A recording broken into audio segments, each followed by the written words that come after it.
Hi, everyone. I'm Andrea, I'm Valentina. and we are the founders of the Ethical Brand Studio. Welcome to our podcast where we talk about marketing and branding done in a different way more ethical, more conscious, and more transparent. In this episode, we go back to the roots of the Ethical Brand Studio. What led to its creation? Why does ethical branding matter so much to us? And what it really means to market with integrity, honesty, and heart.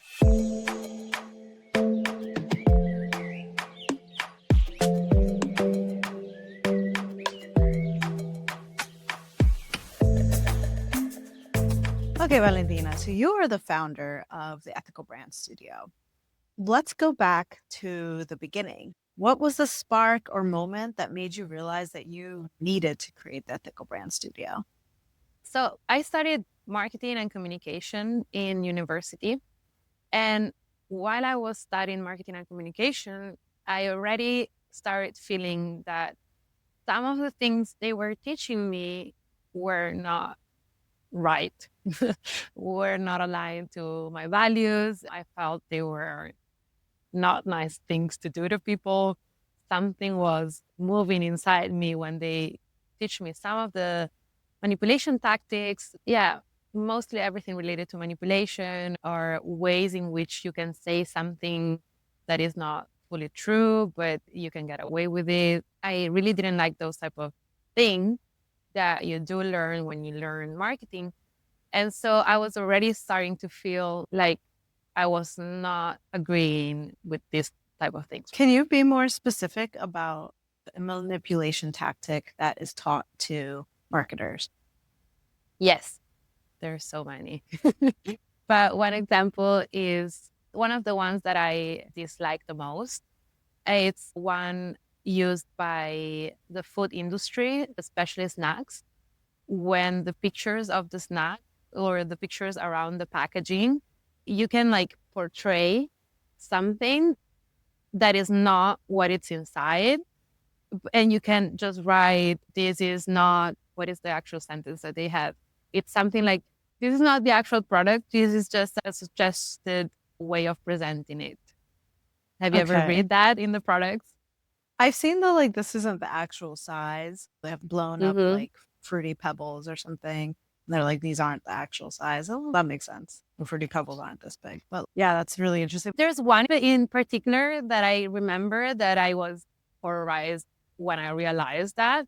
It was the Kinder chocolate that are supposed to have a lot of milk inside. So it's healthier because it has less chocolate or more milk, which there's no milk inside of it. It's dehydrated. I don't know, rest of milk, Oh, basically, not real milk. uh-huh. It's derived from milk, but with like powders and processed food.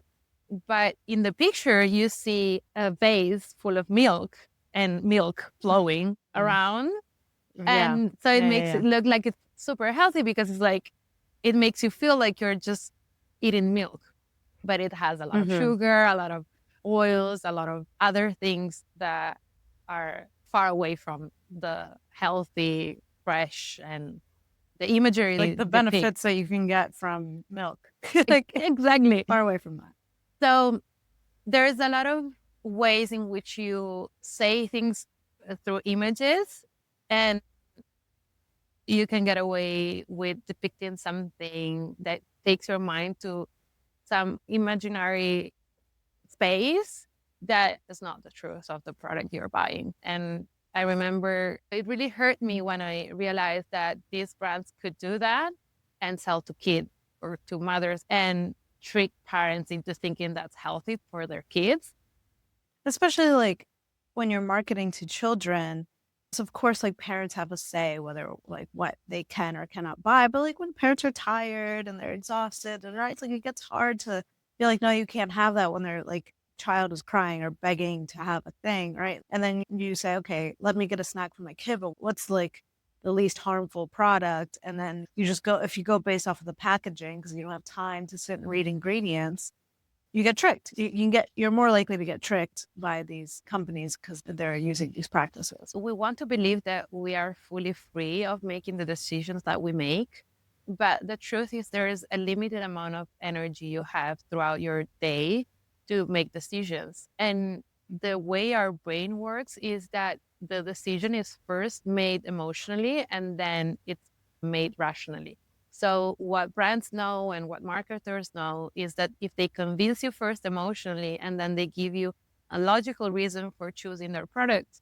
So, the thing is, we think we can control we can be smart and choose right all the time. But the truth is, a lot of times we're choosing things emotionally without even realizing. And because we don't have so much time to vet all of our decisions, we end up making decisions because we've been manipulated into making those decisions, even if we're smart people. Knowing that marketing has that power and that people were using it in that way felt really wrong to me. And at the Okay. beginning, I didn't know what to do about it. I didn't know, like at the beginning, I thought, okay, I don't want to do this. I'm going to do something different. I was always into arts. I thought maybe I can use these in a way that helps me with content or communication in general, not marketing products, not trying to sell products that are good. Maybe I can use it for NGOs, I thought. But then I saw the NGO world, like how they do advertising. That's also very painful for someone like me to see when you know what works and what doesn't work. And NGOs, especially like all these messages that are trying to make you feel bad if you don't help them. Yeah, because that's just another form of manipulation. Basically, yes. And so I was like, okay, I don't know. I'm just gonna do. I actually went into working as a bartender because I wanted to have some time to figure out what to do after studying a career that I was not aligned with because of my values. But then I always loved it. Marketing is very innate in me. It's something that comes out naturally when I go to the supermarket. I remember being 10 years old and going to the supermarket and looking at products and being like, that package, it's not like if they change these, or going to a restaurant and be like, if the lighting was different, people would be here more. That type of thing. I've That's always had cute. that. And that's why I went and studied that and realized all of these things. But because it's something that comes so naturally to me, I started helping people, maybe friends that had some projects on their own, family, friends that had business. And so I started helping them. And through helping them, I started getting other people asking me if I could help them. And I thought, I always went back thinking, do I want to do this or not? Like, I know I can do this, but do I want to do it? And I thought, okay, if I'm helping small businesses, it's not that bad. Like, I'm actually doing some Mhm. good, helping a small Mhm. business thrive. So I started working on that again. And I remember a time when I got a referral to help an esthetician, medical doctor, actually. Mhm. So people who do Botox and do all of those things. And I remember thinking maybe I can do it in a way where people were, how can I say it? It's silly. Now I look back and I realize there was no way to do it right. But I thought I could do it right. And after a month or two, I felt, no, this is not. Yeah, of course, like, I can imagine that trying to sell Botox or some other sort of product or service that changes your face or the way your body looks, the only way you can sell that is to convince people that something's wrong with their face or their body. And so Yes. I imagine that there is no good way to try to sell a product like that. This is like more than 10 years ago. And I remember I put a lot of focus into using images of people that were more normal, right? Not stereotypical Mhm. beauty.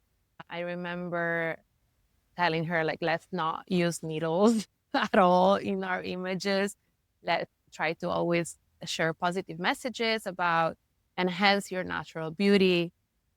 But again, it's tricky in the same sentence, right? Because on top of, like, let's say somebody does like their face, and that's not the issue, but then you maybe have to trick them into thinking that aging is bad and looking like you're getting older is bad. And so then, oh, stay young or stay looking young. And so then either way, you're either selling that you shouldn't like the way you look or that it's bad to age. And then and either way, those aren't Like, yeah, it's like you can try to be as You know what's like sad? natural.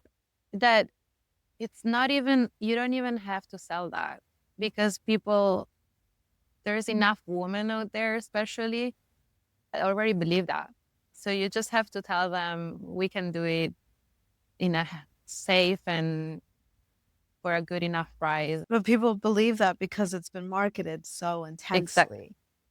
Yes. So I'm agreeing with you in the sense that like, I can imagine you trying and you're trying to like make a difference and change that, but like that specific industry would be so hard to It is really or hard. At impossible. that time, I was, I would say, naive in thinking I could do it in a way that it was ethical. And we've talked about this Hmm. before. Now I've had a few, when was it? Like even 6, 7 months ago, I had another referral of a client that was a medical doctor. And I decided to, I said no. So going back to your question, I would say that it wasn't one moment that made me realize. It was a build-up of feeling that it was not right the way that I was seeing other people doing it, going back and forth into, I don't want to do this. Maybe I can do it right. I don't want to do it because I cannot do it right. Or maybe I found a way to do it right. And going back and forth throughout my life saying, I want to do something else. Actually, what happened is that I worked for two different businesses that had really nice purposes behind what they did. One was in the event sector and one was in the art sector. And working with them made me realize that I can do marketing in an ethical way. It's possible as Hmm. long as the brand itself is ethical. And that's how the Ethical Brand Studio was born. Beautiful. Perfect. I love it. All right. So, Valentina, why the word ethical? What does it represent to you? It is a great question, and thank you for the opportunity to clarify the word, because ethical is not a word that can, that, I mean, it can be defined, of course, like that has a definition. But what ethical means for each person is different because we have different values. So ethics usually refers to the values we have. And because we all have different values, ethics can mean different. But in general, we all understand it as as something that respects a set of rules that goes along with the values, like we're saying. So what ethical usually means is that you're trying or you're actually succeeding in respecting a set of values. So for us, there are some values that are very important that we know most of our clients and also conscious consumers think are important. And those are values like transparency, values like care, caring for the people and the planet. There's values like doing things with respect, with love. And it's mostly all about caring about the result that you're gonna get when you do what you do. Okay. So it's very hard to do everything right. Like when I was naive and I was trying to do Right. aesthetic medicine right, and I was not able to do it. And then I realized that it's something that it can still happen. Of course, now we do it a lot better, but rules keep changing and society keeps changing. And there are a lot of things that we Right. believe are right now that maybe in a few years we believe they're not. The other day, I was actually listening to a comedian talking about how jokes done years ago were okay. And now we cannot do those jokes because we realize they're offensive, right? It's not that they were not offensive before. It's just that Right. they were not considered offensive before. Maybe less people were aware of like how these jokes might affect people, how it might affect communities. And something that I love saying, I remember my best friend says this to me a lot when she's talking about raising her girls. And she was like, yeah, I can't raise my girls the way we were raised because I know better now. And she was like, when you know better, you do better. So I love that approach in the sense of we can't hold our past selves to the same level of accountability that we can today. So I'm sure there's things that I said in the early 2000s as a teenager that were terrible, that I know I've said things that were awful. And then as I got older, you learn new things, you get exposed to different types of people, and then you know not to say or do certain things. And so you do better. But I can't look back and hate on that teenage self and be like, I can say, yeah, that was terrible, but I'm not going to sit here and beat myself up about it. I have to be Oh, honest, I'm a bit scared that can happen to us with this podcast because we're going to be touching on very sensitive points, and maybe we think about them in a way that in 5 years that's going to be completely wrong. But at the yeah, same time, I know it's so important to talk about them. And this right. is the same I say to brands. I tell to the brands that we work with, it's important to not be scared of trying to do the right thing, to trying to be transparent, to trying to talk about the things that we care about, that sometimes we are scared because brands can say something and then they can get a lot of hate, even if they came from a loving place when they said that. The important thing is that if you do make a mistake, you own up to it. You're like, we Yes. didn't realize and we should have, but we didn't. And now we're going to do better. And that's fine. Like we have to give people the space to grow. And I also think about that with this podcast. Like, what if something we say now is going to be cringy in 6 months? But also, we have to give people the space to like be messy, show up weird, and learn from the people that we're exposed to, or learn from like what's happening in society, and then do better. But Yes. like we can only be as good as we know. If you can understand this, then you can see how it has side effects that are amazing, all of that. So, first side effect, I don't know if that's the right word, but it's like ripple effect, maybe. The first ripple effect is you show to other people that talking about things that are important, it's important and it's possible that you can do it. So the more you show up for what you care about, the more you'll see other people showing up for what they care about. And the more you'll see people connecting with the people who care about this, doing the same things and the change that we want to bring in the world, right? So if you're honest with what you believe and what you think it should happen, or like you think we should bring to the world, then people who resonate with that will want to be closer to you. And that at the end of the day becomes support, it becomes selling products, it becomes helping you grow. Because I believe with conscious brands that are trying to do good in the world, selling and buying that have this like sometimes negative connotation for conscious brands or for conscious consumers, selling and buying means I'm helping you. I like what you do, more of it. If we change buying and selling, or me selling a product, it's me helping you achieve something or giving you an instrument for A you to do service, or whatever you need. And then me paying the brand is thank you for what you're doing. Do more of this, right, help more people, help change the planet, right, help change us in the way we want to go to. Then and we take like all the marketing negative connotation out of it, then it's an amazing thing. And we can all agree we want more right. of that, right? One of the good side effects is that then people will be more willing to buy from you and will be supporting you in your Exactly. growth, right? So another thing Mhm. that happens when you're there speaking your values and about the things you care is that then mistakes can happen. And when mistakes can happen, or you say something that hurts someone, or someone is not agreeing with what you're saying, you learn, which is an amazing thing. Learning Right, about what people think and how society reacts to what you have to say, and who agrees and who doesn't agree, and learning why who doesn't agree, it can give you a lot of information on how you can do it better. And then you grow again. right, Or it can give you information on how to say it better. And then you can fix what you said. You can recognize that you've been wrong. You can ask for hmm forgiveness, which we should all learn to do more.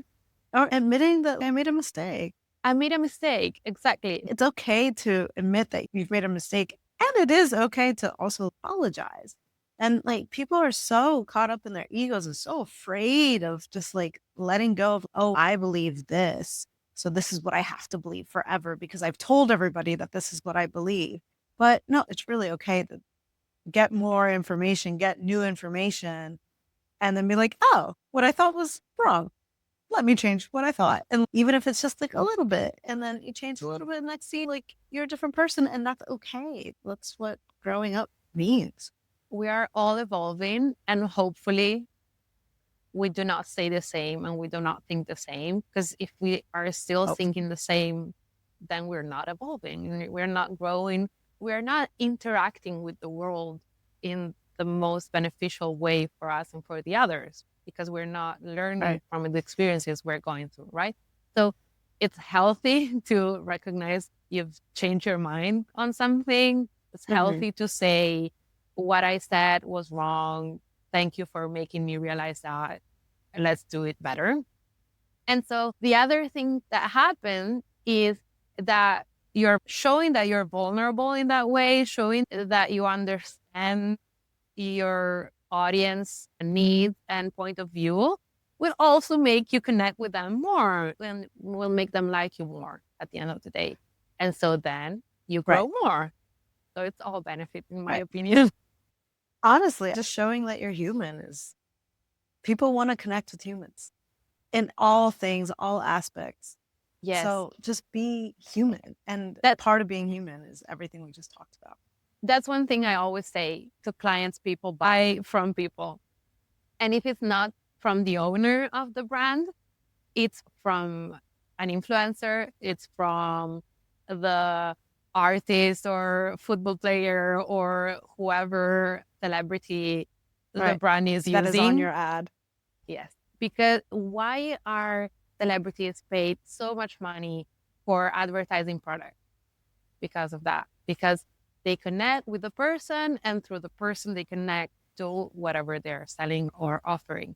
So if you can be human, if you can be the human behind your brand, where you can find humans that can support your brand and talk about it, that's always going to be a lot easier. And if the human is truly human, like we're saying, and Right. shows their values and shows that they can make mistakes and and people can relate to you, then it's going to be even better. Right, exactly. So typically in marketing, there's often a fine line between promoting and manipulating, right? We talked about manipulation earlier.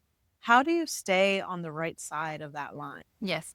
So one way in which people usually manipulate others is not telling them the full story. It's when people don't know all the things they need to know to make a well informed decision. So, the first thing we try to do is to give people all the information they need to have. Sometimes your product or service can have things that people don't usually consider positive. But you need to know that we all buy things that we know are not the best. We don't buy or choose all our products and all our services because all their features are the best. So it's very important to give people all the information you can. There's a lot of brands who boldly say, we are not the perfect brand if you're looking for this and that. So in Hmm. that way, you are very transparent on what they will not find with your product or service and what they will find. And that helps them make a better decision. And then it's a lot less manipulation and a lot more promotion. Another thing is not using tactics like time scarcity when there's no time scarcity. We all know time scarcity sells a lot because of FOMO, which is the same Hmm. thing actually. But sometimes scarcity is real, and then it's good to use it because it's something that you actually have to consider. But when it's not real and you're just using it to make people feel rushed and so that they cannot think clearly why they want or do not want your product, then in my opinion, it's not ethical at all, actually. So yeah, using like all these tactics that are not telling the full story, that or even saying lies, like you only have this amount of time to buy this. It's a lie at the end of the day. If it's not Right. true, that's something that you can stay away from if you want to market in a more ethical way. So then, as an ethical studio, have you ever had to say no to a client or a project that didn't align with your values? Yes, I do that all the time. Oh, that's And it's great. very, yeah, it's very important for me because now I can't. It's just like stronger than me. Is that a saying in English? No. We can make it a saying. Yes, it's something I do all the time because Yeah. I just can't. It becomes very hard for me to work. Like I have a block that I can't push forward once. And in the other case, when people are being ethical and conscious and they want to bring good to this world, for me it's easy. It's like words come out Right. easily, ideas come out easily. I know how to show them, make them, put them in front of the right people. It's everything comes a lot easier. So I You're rather excited. just avoid. Yes, I'm excited. I get them excited. Everybody gets excited and we just light up. And I want that for me and for my clients and for the people I work with. Okay, so I really like this question. If you could imagine a future where all branding was ethical, what would that world look and feel like? I love this question because this is the reason behind everything I do. And Mhm. what I truly believe and what I dream of, it's a world where being ethical and conscious is not an option, where consumers are so conscious that brands that are not being conscious are not an option anymore for them.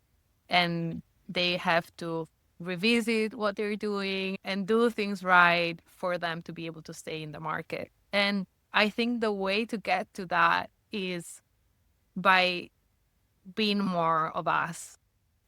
If we can make more brands that are ethical grow more and get a more market share, then imagine a world where more and more businesses are not only growing in the amount of money they're doing and the amount of people they can hire, but they're also getting better outcomes for the people and the planet that are around them. Right. So then these companies, instead of just hoarding all of the money that they get because they started out as very ethical and that, and people wanted to support them, or maybe they're very good about sharing the wealth amongst the company and the workers. And then if they get even more recognition for doing that, their company keeps growing, then they can start investing in things or projects or services that are helping with climate change or with social issues in their local city or things like that. Instead of hoarding the wealth, and with wealth comes power,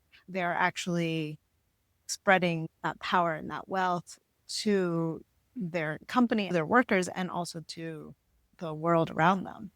When you're a good person and you have a good heart and you get more power, then you do more good.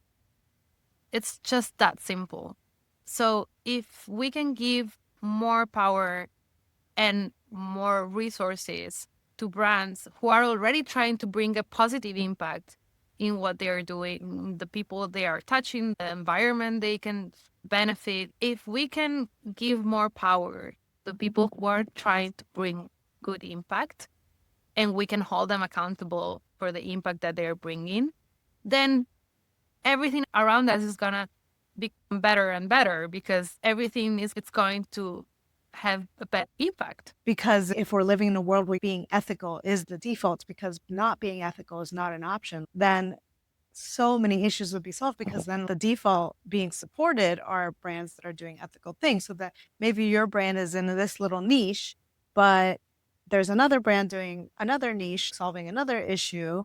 And as this brand grows as an ethical brand, it can invest in that brand. And then that brand can grow and do good things and be ethical. Right? This brand is doing climate things, this brand is doing social justice things, but all these things are so intertwined. Like our society and our world are intertwined completely. So if we're living in a world where all branding was ethical, which is what we're doing, we're imagining a world, right? Then The way I see it is that world is we're all good because we've invested in the things that actually matter, not just making more fidget spinners to sell because they were a cute trend. I'm not judging anyone that has a fidget spinner, but it was the first thing that came to mind. Just let kids walk around when they're feeling fidgety. But that's what I'm saying. Like, instead of investing in creating things that no one really needs, if we're imagining a world where branding is all ethical, then that world isn't creating things that are unnecessary. I was not dreaming so far, but it's good that you are. My dream or my reason why behind what I do, the honest reason why behind what I do, is that I want to give more market share to ethical brands. I think right now, because ethical brands are by nature against marketing because of what it represents, they are not marketing themselves enough to be at the same level of brands that are not ethical. And I want them to be perceived as better because they are. And so if Right. I can give more market share to the ethical brands, then I can imagine a world where they have more power. And because they are trying to do good, there's more good in the world. And if that means that only ethical businesses succeed and other businesses that are not ethical don't succeed, then yes, we have a perfect world, in my opinion. So then what advice would you give to brands that, like you said, they're ethical and so they struggle with marketing because they only know about this manipulative world of marketing? What advice would you give them to still really market themselves because people need to see what they're doing? And that's what marketing really is. It's just to get yourself out there, eyes on you. How would you recommend they start and where they should go? I would recommend them to be brave as the first thing because it takes courage to be transparent. And we will probably be talking about transparency and how to do it so that you're less scared of doing it in other episodes. It takes courage to stand for what you believe in. So being courage and saying the truth, even if you think that the truth might make your clients go away, try to say the truth anyway in the best way possible and show more your human side. And that always helps. Yep. Humans just want to connect with humans. All right, Valentina, thank you so much for such a good conversation. And thank you to all our listeners for listening to this episode. Thank you for bringing such amazing questions, Andrea, and see you soon. You can learn more about us at our website at theethicalbrandstudio.com or on any socials with the same handle, Ethical Brand Studio. Also, if you have any question, leave a comment below and we'll be glad to answer.